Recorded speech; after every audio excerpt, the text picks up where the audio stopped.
Hello friends, मैं हूं Devendra Sahu. YouTube के इस चैनल डी के मैथ्स ट्यूटर में आपका स्वागत है।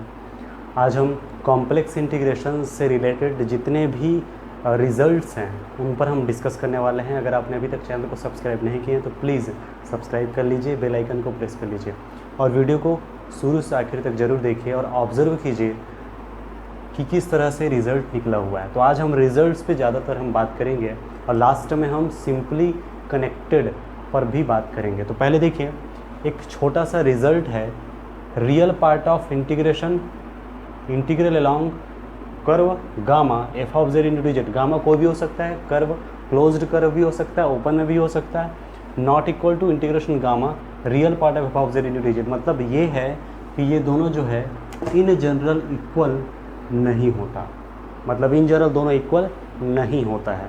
ओके, तो इनके लिए बात आती है एग्जाम्पल क्या है। तो एग्जाम्पल है, तो मैंने वही एग्जाम्पल लिखा है, f of z equal to 1, gamma of t equal to i t, t belongs to closed interval 0-1। Okay, ये आपका फंक्शन है, 1 करके मैंने ले लिया। 1 2 3 ऐसे कोई कांस्टेंट आप ले सकते हैं। आई टी इसको फिक्स कर लीजिए। ओके, ये आपका कर्व हो गया।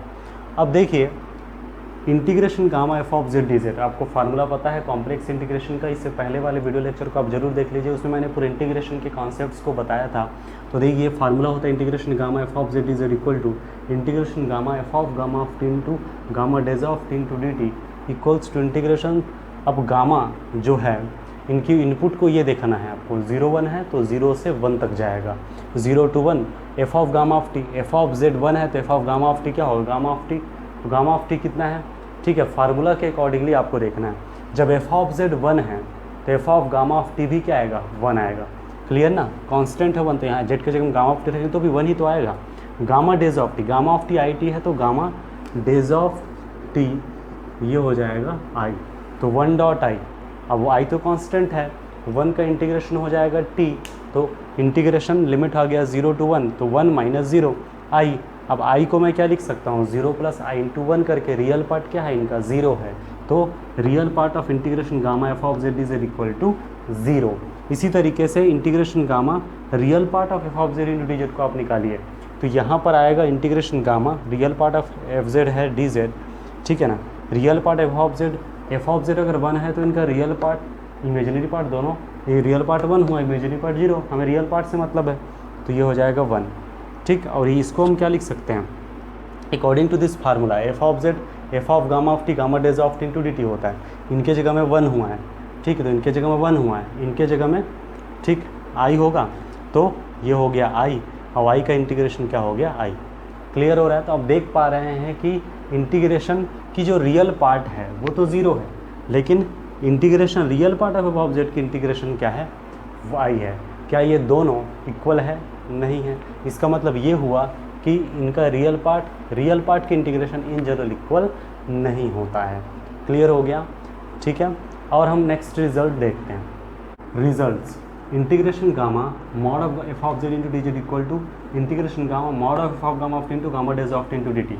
जो फार्मूला होता है इंटीग्रेशन का, उसमें आप इनको मॉड कीजिए तो इनका मॉड इनके मॉड के इक्वल होता है। अब सोचिए एफ ऑफ जेड अगर 1 है तब उस सिचुएशन में बचेगा ये integration gamma mod of d z equal to integration gamma mod of gamma dash of t into d t, और ये एक्चुअल में क्या होता है, लेंथ ऑफ गामा की लेंथ होती है ये। क्लियर। अच्छा, ये जो फंक्शन एफ है उनके बारे में इंफॉर्मेशन दिया। जो फंक्शन एफ है वो अपनी जो डोमेन में अपनी जो डीओडी है उसके अंदर क्या है, एक इन कॉन्टीन्यूस फंक्शन के फॉर्मेट कॉन्टीन्यूस होगा, उसके बाद ही इंटीग्रेशन का कॉन्सेप्ट आता है कॉम्प्लेक्स इंटीग्रेशन का। ये तो बाय डिफ़ॉल्ट पता होना चाहिए कि यहाँ पर एफ जो है कॉन्टीन्यूस फंक्शन है। अच्छा, जो गामा है वो क्लोज्ड इंटरवल कोई हो सकता है, ये भी उसमें डिफाइन है, ठीक है। तो यहाँ मैंने नेक्स्ट नोट लिखा,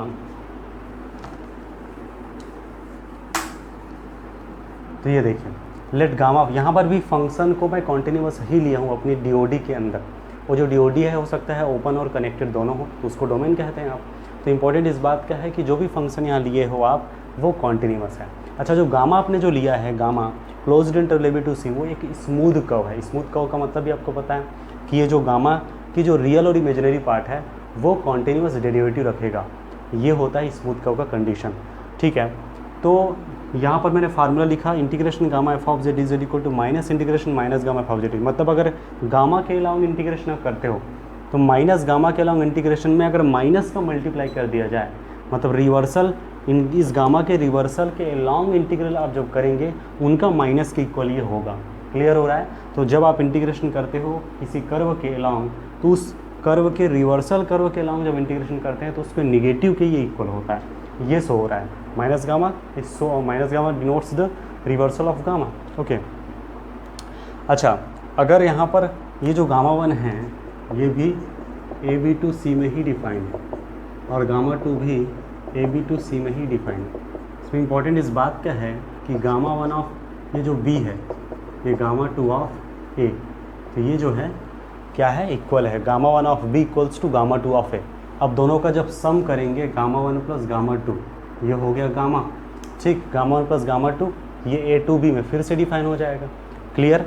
ठीक, तो इंपॉर्टेंट क्या है, gamma 1 of B gamma 2 of A equal होना चाहिए। फिर गामा 1 प्लस गामा 2 का जो इंटीग्रेशन होगा गामा 1 के लॉन्ग प्लस गामा 2 के लॉन्ग इक्वल होता है। खास बात है कि आपने गामा को स्मूथ कर्व लिया था, तो यहाँ गामा 1 और गामा 2 भी स्मूथ कर्व्स हैं। ठीक, क्लोज्ड इंटरवल AB पर। ठीक है, तो ये आपको याद रखना है। एक और फार्मूला आपको जिसे याद रखना है वो ये है third, if L equals to length of gamma, जो आपने गामा लिया है स्मूथ कर्व उनकी लेंथ कैपिटल में equal to max of where A less than or equal to T less than or equal to B mod of F of gamma of T then mod of integration gamma F of Z into d z equal to less than or equal to ML करके। इसको आसानी से आप observe कर सकते हो, इसमें ज़्यादा कुछ है भी नहीं। ठीक है, क्लियर है? तो इस फार्मूला को आपको याद रखना है। अच्छा, इसको आप निकालेंगे कैसे अगर मैं बताऊं तो ये होता है mod of integration gamma F of Z into d z equal to mod of, इसकी वैल्यू क्या होती है, integration gamma F of gamma of T gamma dash of T into d t. ठीक, तो फिर ये हो गया, तो less than or equal to integration gamma mod of F of gamma of T into gamma dash of T into d t, ये हो गया। अब ये जो है mod of F of gamma of T M है, तो ये हो जाएगा M integration gamma mod of gamma dash of T into d T. अब ये क्या शो करता है, लेंथ ऑफ गामा। ठीक, तो ये हो जाएगा इसकी जगह L, तो ये हो गया ML। तो ओवरऑल देखो mod of integration gamma F of Z d z less than or equal to ML, ये होता है। ठीक है, अब हमारा नेक्स्ट कॉन्सेप्ट है जो कि बहुत ही मोस्ट इंपॉर्टेंट कॉन्सेप्ट है, सिंपली कनेक्टेड डोमेन। ठीक है, इसको ऑब्जर्व कीजिए, सिंपली कनेक्टेड डोमेन। तो जो डोमेन वर्ड आया है वो किस लिए आया है मैंने बताया था, इस चीज़ को आपको याद रखना है। स्पेशली डोमेन जब भी मैं बोलूँगा तो इसका मतलब होगा ओपन प्लस कनेक्टेड। कई राइटर्स जो है इनके जगह में रीजन वर्ड भी इस्तेमाल करते हैं। ठीक है, तो डोमेन का मतलब है ओपन प्लस कनेक्टेड, बस इतना ध्यान रखना है। ठीक है, तो डेफिनेशन हम देखेंगे सिंपली कनेक्टेड डोमेन।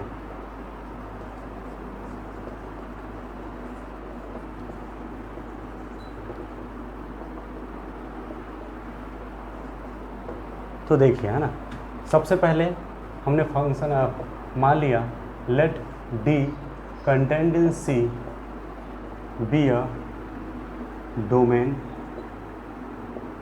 ठीक है, डोमेन का मतलब हुआ ओपन प्लस कनेक्टेड, ये चीज़ तो क्लियर है। Then D is said to be simply connected if its complement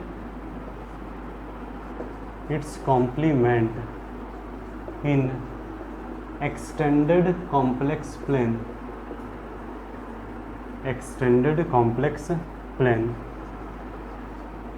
is connected, that is C infinity minus D is connected। अच्छा, एक्सटेंडेड कॉम्प्लेक्स प्लेन के बारे में आपको पता होना चाहिए, जिसे आप स्टैंडर्ड कॉम्प्लेक्स प्लेन भी कहते हैं।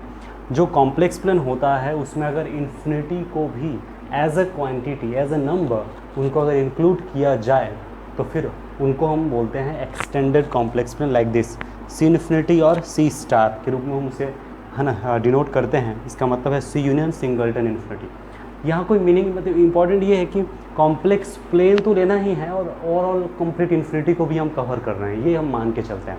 ओके, तो जो डेफिनेशन उसको आप ऑब्जर्व कीजिए, let D be a domain. जो भी आप ले रहे हो वो डोमेन होना चाहिए। डोमेन होने का मतलब ये है कि जो डी है ओपन प्लस कनेक्टेड है।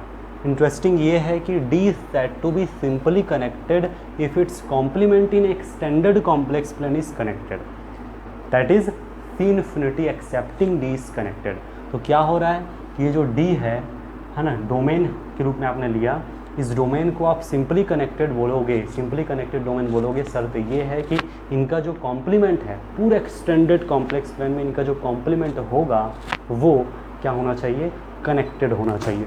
मतलब कि ये हमारा D है, समझ लीजिए, ये पूरा कॉम्प्लेक्स प्लेन है, उसमें ये होगा complement C infinity excepting D, तो ये जो है कनेक्टेड होना चाहिए।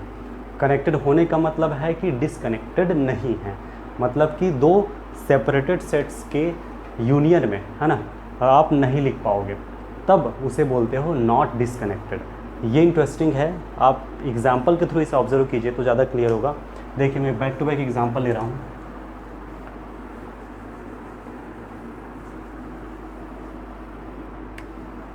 Examples, mod of z less than 1, ठीक है, ये हमारा सेट है ओपन डिस्क, ये तो क्लियर है। इनका अगर मैं ग्राफ बनाऊं, ठीक है, इसको आप D नाम दे सकते हो, D इक्वल टू क्या लिख सकते हो, D equals to Z belongs to C such that mod of z less than 1, यही तो है। और अगर ग्राफ बनाऊं तो ये हमारा mod of z less than 1 है। अब सोचिए और देखिए इनका कॉम्प्लीमेंट क्या होगा, इनका कॉम्प्लीमेंट होगा ये पूरा कॉम्प्लीमेंट, और इसके कॉम्प्लीमेंट में कोई प्रॉब्लम नहीं, ये पूरा जो है कॉम्प्लीमेंट क्या है, कनेक्टेड है। क्लियर, इसका मतलब ये हुआ, पहले चीज़ तो डोमेन होना चाहिए, डोमेन तो है, ओपन कनेक्टेड है ही।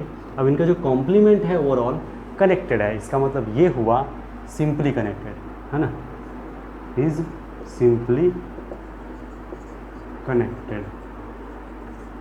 Okay, second, 1 less than mod of z less then 2, ये मेरा नेक्स्ट एग्जाम्पल है।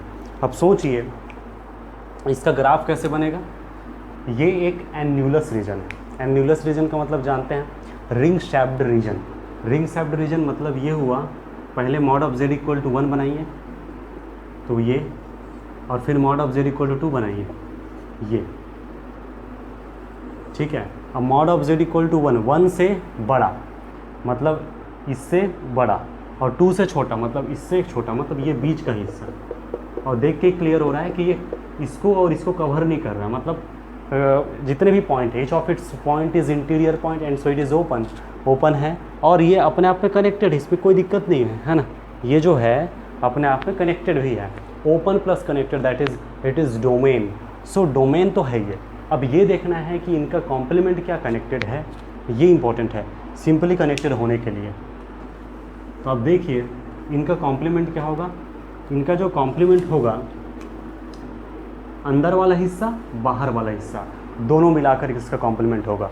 मतलब कि ये पूरा तो होगा, इनके अलावा ये वाला बीच का भी होगा। देखो ये और ये, तो ये दोनों के यूनियन के फॉर्म में आ रहा है।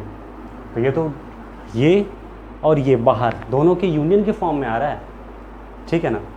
दो डिसजॉइंट ओपन सेट्स के यूनियन के फॉर्म में आता है, या दो डिसजॉइंट क्लोज्ड सेट्स के यूनियन के फॉर्म में आता है, या दो सेपरेटेड सेट्स के यूनियन के फॉर्म में जब आता है कोई सेट, तो उसे हम बोलते हैं डिसकनेक्टेड। तो ये दोनों ओपन है, ये भी ओपन है बाहर वाला और ये भी ओपन है, और दोनों जो है डिसजॉइंट है, दोनों के यूनियन के फॉर्म में लिख पाएंगे। ये जो हमारा है ये न्यूलस रीजन है, और इनका कॉम्प्लीमेंट है होगा this union this, like this. इसको D1 नाम दे दो, इसको D2 नाम दे दो। तो D1 यूनियन D2 के फॉर्म में लिख पा रहे हो इसके कॉम्प्लीमेंट को, ठीक है ना। इसके कॉम्प्लीमेंट को आप इन दोनों के यूनियन के फॉर्म में लिख पा रहे हो, और ये डिसकनेक्टेड हो जा रहा है, so it is not simply connected domain. तो क्लियर हुआ। तो ये सिंपली कनेक्टेड, तो every open disk is simply connected domain. And ये जो एन्यूलस रीजन है ये डिपेंड करेगा सिचुएशन के अकॉर्डिंगली कि वो है कि नहीं। क्लियर है। तो उम्मीद है ये कॉन्सेप्ट आपको क्लियर हुआ होगा। तो मैं कुछ रिजल्ट्स भी लिख रहा हूँ। रिजल्ट है let F be a continuous function in D, then the following statements are equivalent. F has primitive in D implies this, implies this. चूँकि इक्विवेलेंट आपने लिखा है तो होता क्या है, यहाँ से ये इम्प्लाई होगा, यहाँ से ये इम्प्लाई होगा, यहाँ से ये इम्प्लाई होगा, यहाँ से ये इम्प्लाई होगा, यहाँ से ये भी इम्प्लाई होगा, यहाँ से इफ़ एंड ओनली इफ़, मतलब ये है। यानी ये दोनों स्टेटमेंट्स की प्रिमिटिव रखता है तो इंटीग्रेशन ज़ीरो होगा किसी भी क्लोज्ड कर्व के अलाउंग, और अगर इंटीग्रेशन ज़ीरो होता है तो प्रिमिटिव रखेगा, ये 100% श्योर है। If and only if same ये दोनों। यहाँ पाथ इंडिपेंडेंट वर्ड आया है, और पाथ इंडिपेंडेंट का मतलब होता है कि आपने जो लिखा गामा 1 और गामा 2, ये दो अलग अलग कर्व है, स्टार्टिंग दोनों का सेम है, एंडिंग दोनों का सेम है। लाइक आप यहाँ से शुरू करो, यहाँ पर जाना है, तो एक गामा 1 ये है, गामा 2 ये है, तो दोनों चाहे आप इनके रिस्पेक्ट में इंटीग्रेशन करो चाहे इनके रिस्पेक्ट में इंटीग्रेशन करो, दोनों के रिस्पेक्ट में, दोनों के अलॉन्ग इंटीग्रेशन इक्वल आता है, तो ये आप बोलेंगे पाथ इंडिपेंडेंट। यानी कोई भी आपने दो पाथ चूज़ किया, दोनों की स्टार्टिंग और एंडिंग सेम, आपने स्टार्ट एक जगह से किया, एंड भी वहीं पर कर रहे हो, और आप या अलग अलग तरीके से रहे हो, लेकिन फिर भी दोनों का इंटीग्रेशन, दोनों के लॉन्ग इंटीग्रेशन इक्वल होता है, तो इस सिचुएशन में बोलते हैं कि फंक्शन क्या है, पाथ इंडिपेंडेंट। ओके, अच्छा, प्रिमिटिव रखने का प्रिमिटिव तो जानते हो, एंटी डेरिवेटिव।